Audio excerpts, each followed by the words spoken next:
good, y'all? It's the Demouchet REACT, and we're back with another video. Who we got today, C? Today we're back with another American reaction. So excited about this video. If you're new to us and we're new to you, make sure you scroll down, hit that subscribe button, and turn on the post notification bell because we're on the road to 200K.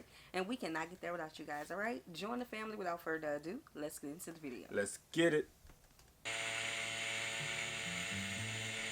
This high school teacher makes thousands of dollars each month, giving Labubus a makeover with real tattoos, piercings, and grills.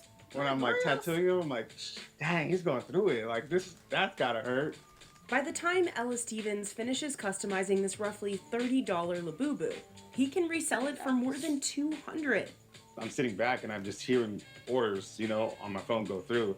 I would say this is crazier than Jordan's. Yo. Chinese retailer Pop Mart has been selling Labubus since 2019.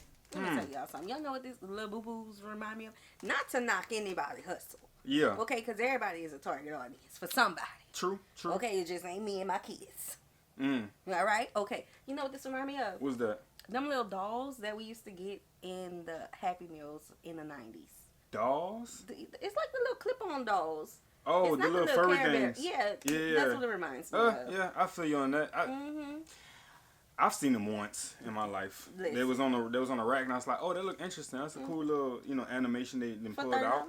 But I heard the kids be going crazy for these things. That's why we got to keep our kids away. Far away. Man. $30? The attachment that the kids have to these new age things that's coming out. Y'all know parents. Sometimes you got to pull them back some. I know this one here has them in a chokehold. Listen, I used to be a collector there of you those go. little things from McDonald's. But at least it came with the meal. It wasn't $30. It came with the meal. It's crazy. It wasn't $30. Bruh. They helped the company more than double its revenue in a year. Now, Pop Mart is worth more than Mattel and Hasbro combined. Where the movie? When new ones are released, they sell out within seconds. And they've gotten such a massive following on social media that even celebs and athletes have started dangling them from their bags. Which is why the resale market is so competitive. Prices for are these the aggravated version of the Teletubbies? These look like the little Teletubbies. No, they remind me of the Trolls. The ones that was nice and then they would turn mean. That's what they remind me. I think those Trolls. I don't know. Y'all, I don't really know. But what is a Labubu? Exactly, what is it? I'm not sure. It looked like a angry Teletubby. $700. Man, they making bank. What do you Times just clip 3. them on? Once they put them diamonds all over, that's a wrap. It has reached its peak. You can't do nothing else with it. It also reminds me of the phase with race car jackets back in the day. How we all had to have it. That's heavy. Yeah. 700 times 3? Yeah, there you go. Somebody making bank. I could go make you a Labubu. Somebody making bank. Can skyrocket to as high as $30,000. I'd buy these on the street. It was really hard to get them for a minute. And I had 70 orders, and I'm like, I need these. Like, please, whatever you need. Now people like Ellis are building side hustles around the collectible. But they have to be careful, because fakes known as Lafufus are on the rise too. And like Beanie Babies and Furbies, the hype could collapse, leaving collectors stuck with worthless toys. So why are customers willing to pay hundreds for a custom plush? And will this craze last? Ooh. Oh, that was Eva. Yeah. Beam Squad, wasn't it? Yeah. Ella Stevens started his side hustle to pay for supplies for his art classroom. In my first year of teaching, I think I made $43,000 here in the Bay Area. It's hardly $20 an hour. Every time I wanted to do a project, schools never had money. So I sold bracelets, burritos, and tacos just so I could have like $80 by the end of the week to fund like a cool project. So my student was like, you got to get on these Labubus because like they're hot and you're always into like reselling. And then I started to customize them, and that's when the money changed.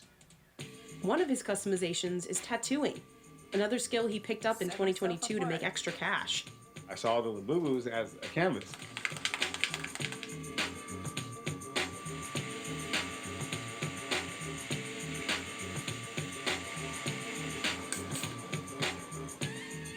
The biggest thing is not to like dirty the hairline, because that's almost impossible to clean.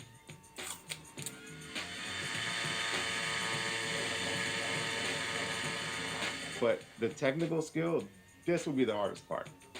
The damn hand. The hand is hard vinyl. And the hard vinyl, like once this little single needle hits that, if you're going a little too deep, it's just gonna jump and it's gonna skip.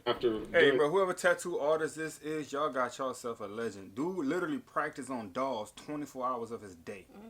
So by the time he get back to you, you already know his wrist game is official. That's some real tiny, small lines you gotta make on these dolls. And that's his crazy. Student told him to get on it. Hey, them baby, the generation know. Gen They know what's Z, popping. Gen Z is intelligent. They know what's popping. Hundreds of these. I'm still trying to figure out the best way to tap the hand. So we're gonna try this. Oh God, the pressure. Yo, that needle is tiny. Not the cash. The needle is tiny. Look how little that is. Yo, One customization can take Ellis up to an hour, so he usually only has time to finish half of his 10 daily orders.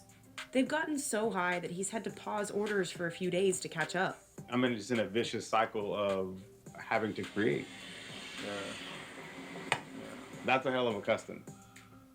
When I tell people like go crazy, sky's the limit, this is what I'm looking for.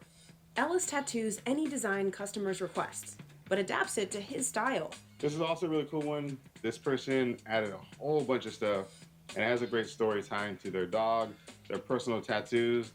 Right now, he charges $217 per custom, but he wants to charge $300 eventually. It just so happens that the Labubu, you're in a very exclusive group. Now you have your tattoo Labubu, and now you're in a really exclusive. And then now, like, you have a tattoo Labubu from me. Like, now you're really, really exclusive. Not the teacher done got famous. You know, and you gotta pay for exclusivity, right? That's what it is. What it is. Labubu started out as a storybook character, dreamed up by Hong Kong artist Cussing Lung in 2015. Shout out. A Labubu is a weird little monster. They have weird little snaggletooths, and they kind of look like they're up to no good. In 2019, Lung teamed up with Chinese retailer Pop Mart to launch Labubu as a collectible. The monsters were sold mostly in blind boxes, so buyers had no idea which Labubu they'd get. A mystery box. You're taking the gamble that, like, hopefully I'll get the brown one or I'll get the fuzzy one. And I think that really, like, does something to people's brains where they get really excited about it. I'm gonna close my eyes and pull it out. Okay? Close your eyes that way. Your whole goal is to get that one rare one, and you're willing to like spend thousands to do it. The rarest ones, known as secrets, can be nearly impossible to find, appearing in just one out of every 72 blind boxes. That's why they can fetch over $1,000 on eBay. Wow. We live for like the uncertainty. I'm gonna take this leap of faith. That's $40, and hopefully it's the green one, and it's like not. And like, ah, damn, man, let me do it again.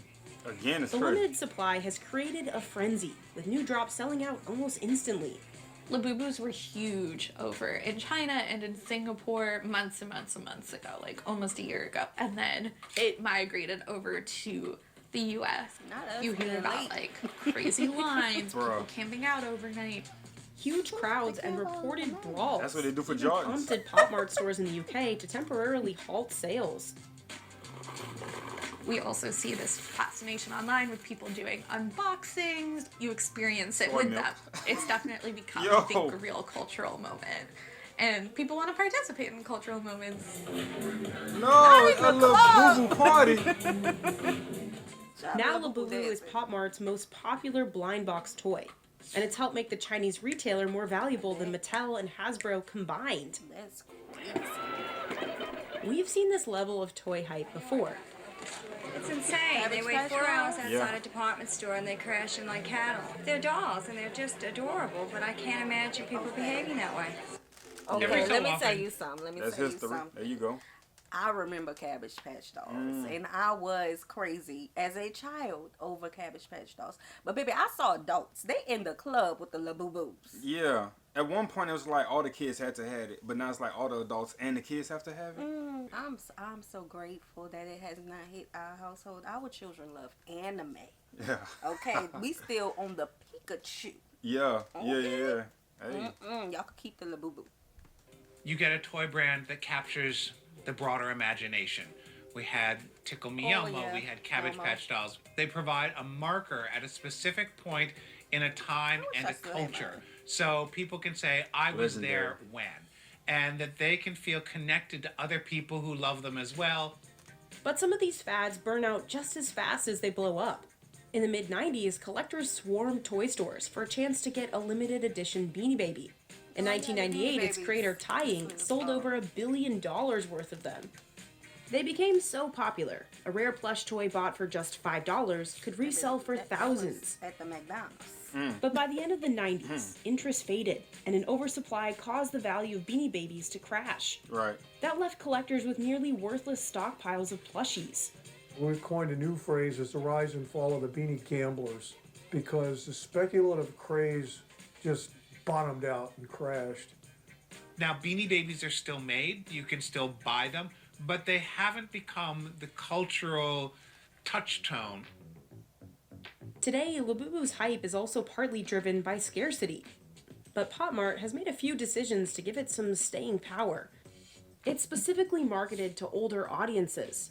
They're also at a price point where it's like maybe a little too much for like a throwaway toy for a little kid. But if you're an adult who's like, oh, I want to get something silly from my bag, like that's a pretty decent price point.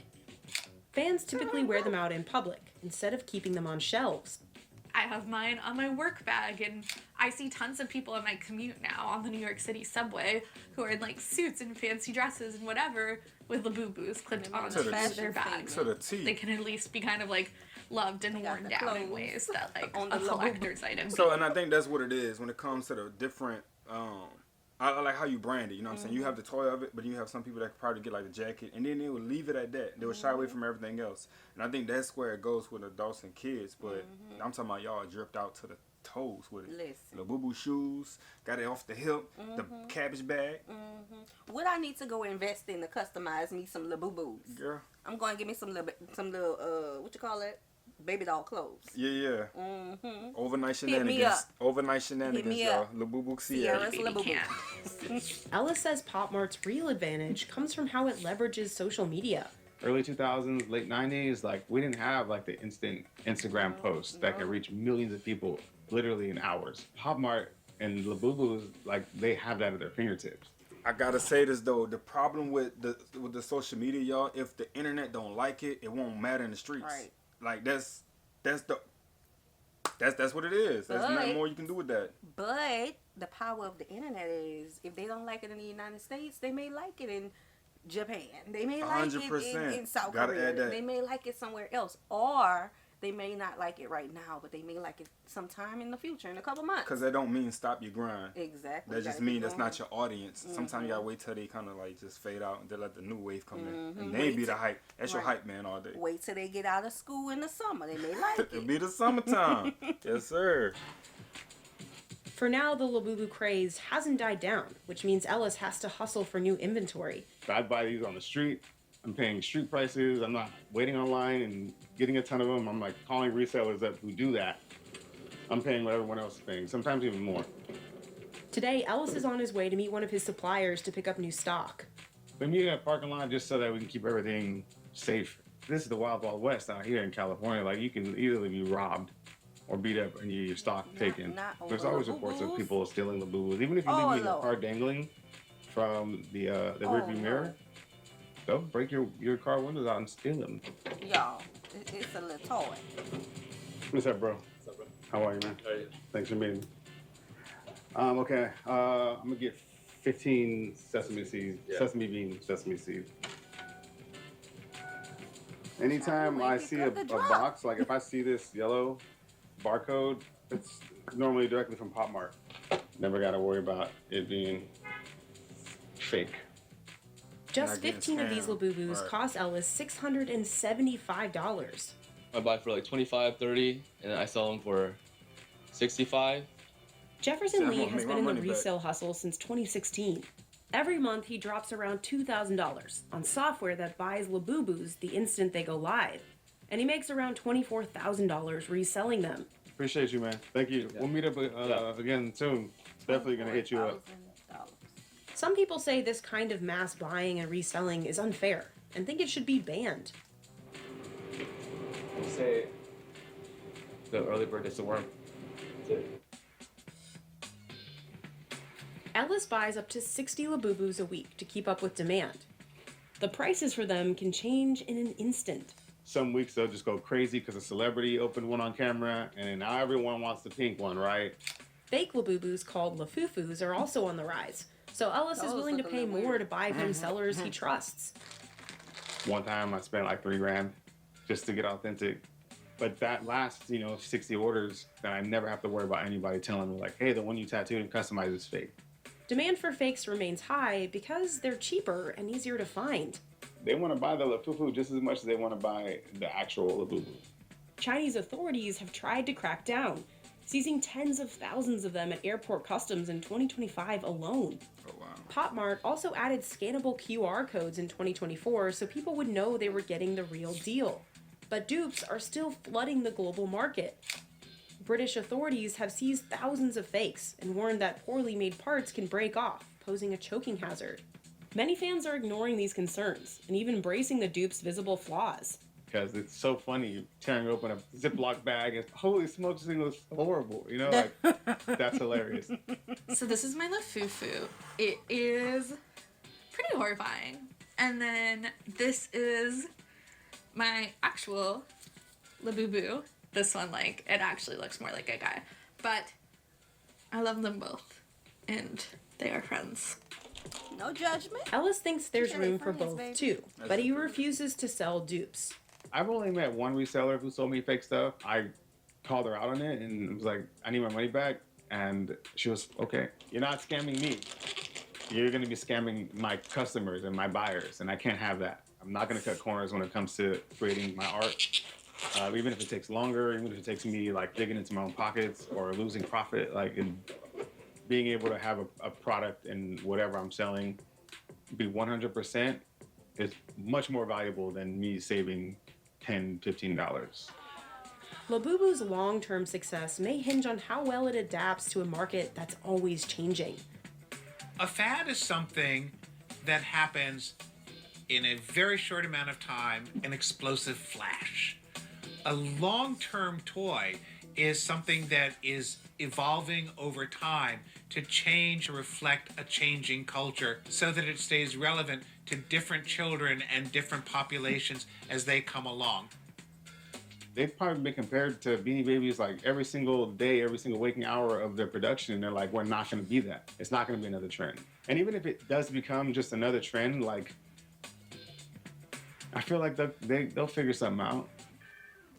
Yeah, man, we're gonna stop right there, bro, man. Shout out to that guy, man. They killing it out there. But I think they made a huge important mention that you want to sell something that's gonna be evergreen, and that's a lot of toys that has went, back of the cabinets because these new toys came out. For instance, Uno. Everybody still love Uno. It's never going nowhere. Right. So I remember when it first came out or first got popular. Yeah. I remember that. But I don't know, babe. I think he quit his job with the teaching. Yeah. I think we need to go invest into some Labubus. Oh, no. Oh, no? Oh, no. SierraLabubu.com. All right, I'll see you. All right, y'all. We hope you guys enjoyed this video with us. Be sure to subscribe. We'll see you soon. Peace.